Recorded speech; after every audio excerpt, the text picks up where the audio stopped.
Doppia rivoluzione in vista nella sanità. Da lunedì 1 settembre i pazienti cominceranno a confrontarsi con due rilevanti novità. Innanzitutto in farmacia, dove gli assistiti non dovranno più presentare la tradizionale ricetta rossa, bensì un promemoria stampato su carta bianca. La cosiddetta dematerializzazione delle prescrizioni farmaceutiche, infatti, prevede che i medici di medicina generale si colleghino in rete con la Regione e il Ministero dell'Economia, che valuterà la congruità della richiesta e darà l'ok alla stampa del foglio bianco. La ricetta rossa comunque non sparirà del tutto, visto che continuerà ad essere emessa per alcune categorie di medicinali, tra cui gli oppiacei e per la prenotazione degli esami diagnostici. Negli studi medici saranno così necessari due stampanti, un raddoppio che ha fatto storcere il naso ad alcuni camici bianchi. Questa spesa in parte, e soprattutto per quello che riguarda la parte di materiale di consumo, viene supportata dalla Regione che assieme alle organizzazioni sindacali ha concordato un aumento di quello che è un rimborso di spesa per indennità informatica. Perplesse sono però anche le farmacie unite, con il presidente Franco Gariboldi Muschietti che paventa un enorme aggravio di lavoro per i farmacisti e auspica la resistenza dei sistemi informatici che potrebbero dare errore. Comunque il sistema in automatico stampa la ricetta rossa.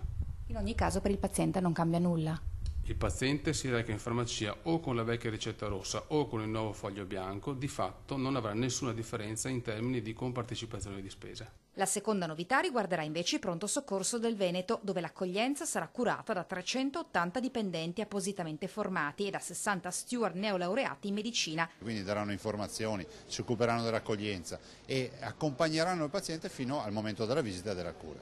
L'obiettivo è di contenere l'attesa entro le 4 ore.